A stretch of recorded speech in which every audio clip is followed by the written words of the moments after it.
Previously enthralling American viewers in the popular television series The Good Witch, Catherine Bell has made an impression with both her remarkably unusual beauty and her incredibly secretive way of living. However, there is a secret hidden behind that kind grin that has rocked Hollywood. She shared a home with Brooke Daniels, a female photographer with strong ties to the Church of Scientology, for many years. In addition to living together, the couple reared their kids together. Was this just an exceptionally tight friendship? Or was there anything more profound that the public was unaware of? Rare, never-before-seen intimate images could provide a completely new viewpoint on the traditionally idealized and perfect woman. To get the whole truth, keep watching until the very end. On August 14, 1968, Catherine Bell was born in London, England. She had to deal with life's obstacles from an early age. When her parents split, Catherine's entire world fell apart, and she and her mother had to start over in the San Fernando Valley of California. Even though the relocation was extremely challenging, Catherine was exposed to a diverse range of cultures and religions, experiences that subsequently shaped her identity as a true Valley girl. Catherine had an adventurous and mischievous upbringing. She was a full-fledged tomboy who played football, skateboarded, ran wild, and never stopped pushing herself, unlike many females her age. Family, however, continued to be her emotional fulcrum. A strong sense of love and thankfulness was fostered in her by tender kisses, warm embraces, and exciting family dinners.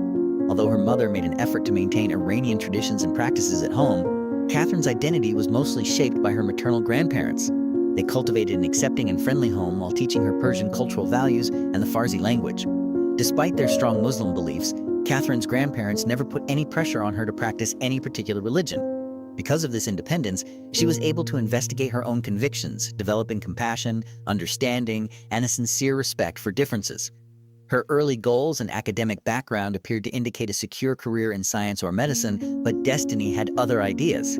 Catherine dropped out of UCLA in her second year after receiving an offer to model in Japan. She entered the realm of art and performance as a result of that crucial choice. Catherine enrolled at the esteemed Beverly Hills Playhouse after returning from Japan and devoted herself entirely to acting. In the meantime, she worked as a massage therapist at the Peninsula Hotel to support herself, developing resilience and independence in the process. Catherine's career benefited greatly from these years of self-discovery. Despite having a minor role, her 1990 debut in the sitcom Sugar and Spice sparked her love for acting. It became clear to Catherine that no role is pointless. Every chance, no matter how small, has the potential to grow into something bigger. Her next significant opportunity came when she performed as Isabella Rossellini's body double in the 1992 film Death Becomes Her. In addition to being a career boost, this experience was also a stroke of luck when Catherine met Adam Bond, the movie's production assistant, on the set. Behind the scenes, a romance grew, and 2 years later they were married in a straightforward but incredibly loved wedding. In addition to her developing marriage and romantic life, Catherine's Hollywood acting career was gradually taking shape, but not without difficulty. She encountered a typical problem in the field, being cast in roles that are characterized by exotic or foreign stereotypes. Catherine steadfastly pursued more varied and significant characters that would enable her to demonstrate her full potential because she refused to be constrained. Her perseverance paid off in 1995 when she was cast in a 3-line role in an episode of NBC's Jag. She was unaware at the time that this seemingly unimportant section would lead to a breakthrough that would change her life. Afterwards, CBS opted to reimagine the series by adding a female Marine Corps lawyer called Sarah Mackenzie as a new character. The challenge didn't discourage Bell from trying out and landing the part, making her the first Iranian-American actress to appear in a primetime TV show. In addition to helping her overcome the prejudices she had long encountered, this groundbreaking accomplishment provided her with a strong stage on which to showcase her versatility and skill as an actress. In her early 20s, Catherine Bell was given a heartbreaking diagnosis that would forever alter her life, just as everything seemed to be coming together. She had a thyroid cancer diagnosis in the late 1990s, and the tumor was surgically removed. However, the experience didn't stop there. She thought she was over this issue, but physicians found a lump in her breast, and she had to get a biopsy. The tumor was benign, thankfully. Her health issues were far from resolved, though. She was devastated to learn that she had skin cancer on her lip in 2001. Bell was forced to stop and face the limitations of her own body and the frailty of her health during the tumor removal surgery. Nevertheless, Bell persevered and kept going forward in both her personal and professional lives, refusing to let illness stop her. Catherine Bell's career reached its zenith at the same time. In addition to gaining her international notoriety, her role as Lieutenant Colonel Sarah Mackenzie in the television series Jag established her as a familiar figure in the living rooms of millions of American homes. Bell was transformed from a stereotypical TV actress to a representation of strong, capable women on the small screen by the character's intelligence, bravery, and unwavering resolve. When Bell made an appearance on the Sporting News cover in 2002 and shocked fans by accurately predicting the outcome of that year's Super Bowl. Her fame even extended beyond the realm of sports, a minor but significant feature that encapsulated her distinct appeal to the general public at the time. Belle's personal life began a new chapter as her profession soared to new heights. She revealed that she was expecting her first child, a daughter called Gemma, in 2003. Notably, Belle's pregnancy was woven straight into Jack's plot, rather than being concealed or taking time off from work. At the time, this was a unique choice that demonstrated the production team's adaptability as well as Belle's well-established place in the series. She kept working and making frequent on-screen appearances, juggling her job as a prominent actress with getting ready to become a mother. But no success endures forever. After 10 seasons, Jag was formally canceled in 2005. This was a significant turning point in Belle's career as well as the end of an iconic role. Belle realized that she would have to start over again, demonstrating her acting prowess in completely different roles, as Hollywood can be harsh to performers who are overly attached to a certain image. The ensuing years were both difficult and full of fresh possibilities. In addition to continuing to star in popular television, shows like Army Wives and The Good Witch, Belle also started getting more involved in social and humanitarian concerns. She spent time assisting groups that promoted public awareness, human rights, and education. When Belle landed the part of Denise Sherwood in Lifetime's drama series Army Wives in 2007, her acting career underwent yet another major shift. A far cry from the self-assured, professional military officer she portrayed in Jag. A severely damaged individual, Denise was stuck in an abusive and precarious marriage. Belle was able to delve into more complex psychological territory in this performance, which called for emotional depth, vulnerability, and restraint. It is generally considered to be one of her most pivotal performances, demonstrating that Belle was not only well-suited for slick, heroic parts, but also capable of facing the more difficult, disturbing aspects of life. In that same year, Belle and her husband, screenwriter Adam Bond, decided to move to the more tranquil and serene state of South Carolina, leaving behind the glitzy pace of Calabasas, California. They placed their $3. A $25 million property is up for sale, signifying the end of one chapter and the beginning of a new one focused on balance, solitude, and family. For Belle, this was a conscious decision to take charge of her own life rather than a way out of Hollywood. Despite these shifts, Belle persisted in pursuing her own interests. She became a qualified pilot and flew her own Cirrus SR-22 after taking flying lessons during the Hollywood writer's strike. She also enjoys running, hiking, and skiing a lot, activities that enable her to decompress and maintain a strong connection to the natural world. Catherine Bell found another part that would define her future in 2008, Cassie Nightingale in Hallmark's The Good Witch. In stark contrast to the military and dramatic characters she had previously played, the character was kind and incredibly healing. Due to the film's enormous success, several sequels and eventually a long-running television series were produced. In addition to her acting career, Belle became a co-executive producer, demonstrating her increasing power behind the scenes. Belle never lost sight of what was most important to her family, despite her hectic schedule. She revealed in a 2008 interview with Pink magazine that her husband, Adam Bond, was a very caring and compassionate man in addition to being a screenwriter.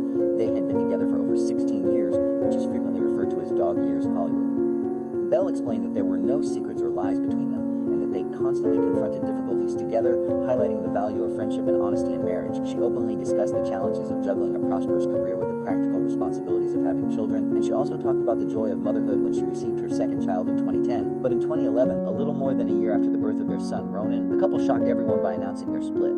People reports that Belle and Bond decided to co-parent their 2 kids after their peaceful divorce. They continue to collaborate closely on raising their children, even after their divorce was formally finalized in September of that year. Motherhood is more than just a duty for Catherine Bell. It is the focal point of her whole existence. Regardless of changes in her marital status, she is steadfast in her commitment to providing her children with a loving, secure, and safe home. Being a mom is the best thing I've ever done and the best job I've ever had, Bell once said with startling candor and passion. This belief is not only sentimental, but also extremely personal. To serve as a constant reminder of maternal love, she has inked the names of her children on her body. On her left wrist, Gemma's name is engraved in Persian, while on the inside of her right forearm, Ronan's name is written in Agam, an old Celtic script.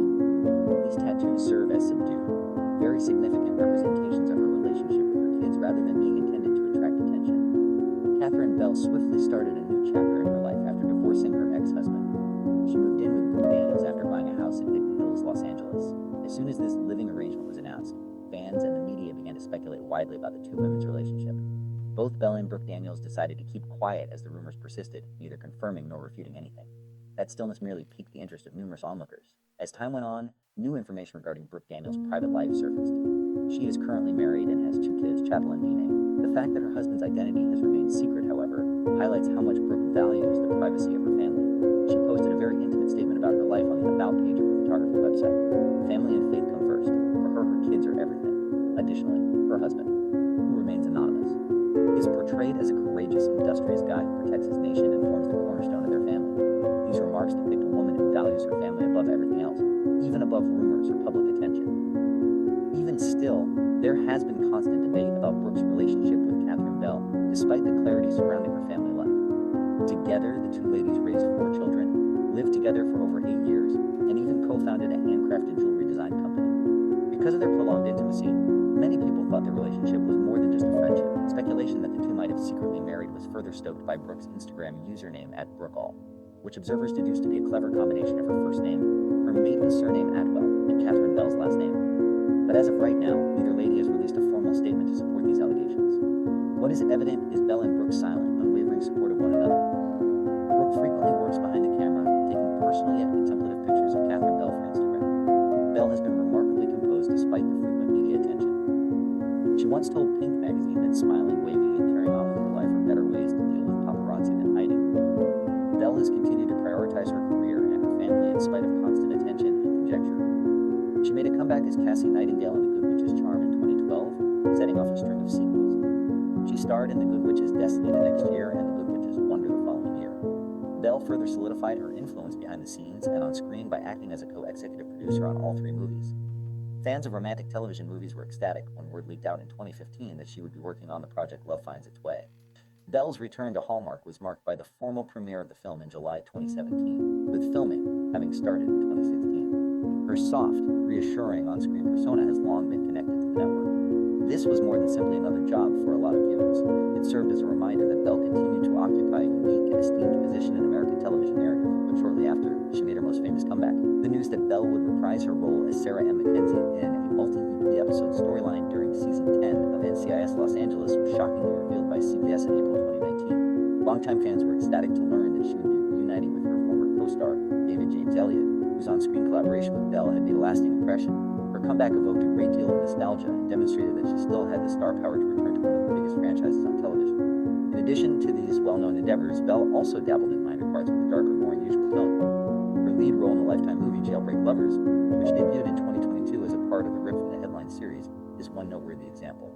The film is based on the true story of Toby Dorr, a lady who concealed prisoner John Menard inside a dog crate in order to assist him in escaping. The part gave Bell the opportunity to delve into difficult psychological ground that was far different from the cozy, comforting persona that viewers usually identify with her.